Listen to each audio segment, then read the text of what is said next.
আমি ভালোবাসতে লাগি যখন মানুষ ফরজের পরে নফল করতে করতে আল্লাহর সান্নিধ্য লাভ করে। আল্লাহ বলছেন হাত্তা ওহিব্বাহু।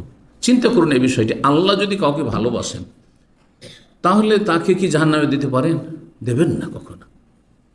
আল্লাহ যদি ভালোবাসেন তো তার দোয়া শুনবেন না, তার কথা শুনবেন না?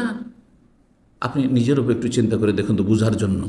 যে যাকে ভালোবাসে তার কথাকে ফেলতে পারেন না, এড়িয়ে যেতে পারেন না, কষ্ট হইলেও তার সাথে। রাত 2টা 3টাতে এয়ারপোর্টে ছাড়তে যাচ্ছেন, সবার জন্য যাবেন না। এখান থেকে 50-100 কিলোমিটার পৌঁছে যেতে হবে, যাকে খুবই ভালোবাসেন পৌঁছাতে চলে যাচ্ছেন। অথচ যার সাথে পরিচয় নেই, ভালোবাসেন না, তার সাথে ওইরকম কোনো সম্পর্ক নেই, এখান থেকে যদি 2-3 কিলোমিটার একটু এগিয়ে যেতে হয় বা এখানে নেমে যান, এখান থেকে 2 কিলোমিটার আগে হয়তো নামিয়ে দিলেন আপনি ছোটো লোকি করে। অনেকে করছেন, ঠিক কিনা? পার্থক্য কেন? আপনি কাউকে 100 কিলোমিটার পৌঁছাইতে চলে যাচ্ছেন, আর কাউকে 1 কিলোমিটার এগিয়ে দিলেও ভিতরে একটু ঢুকতে হবে, সেজন্য মেন রোডে ঢুকলেন না আপনি, পায়ে দিয়ে খুব ভিড় আছে। জি।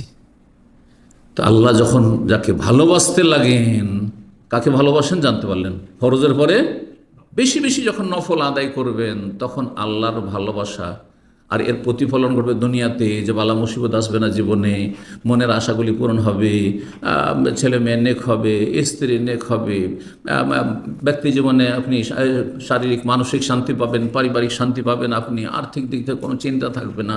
আল্লাহ রাব্বুল আলামিন অল্পতে আপনাকে পরিতুষ্টি দেবেন, নতেই চলে যাবে, বরকত হবে চারিদিক থেকে, ক্ষয়ক্ষতি আর ধস কম নামবে। একটা একটু করে চিন্তা করুন। যেহেতু আল্লাহ আপনাকে ভালোবাসেন, সে অসহায় ছেড়ে দেবেন না, কারণ তিনি সর্বশক্তিমান, তিনি সমস্ত বালা মুসিবতে রক্ষা করতে পারেন।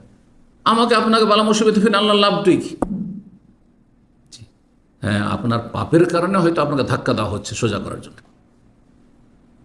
অথবা খুব পাপ বেড়ে গেছে সুতরাং আপনার উপর আল্লাহর গজব নেমে এসেছে, এমনটা যেন না হয়।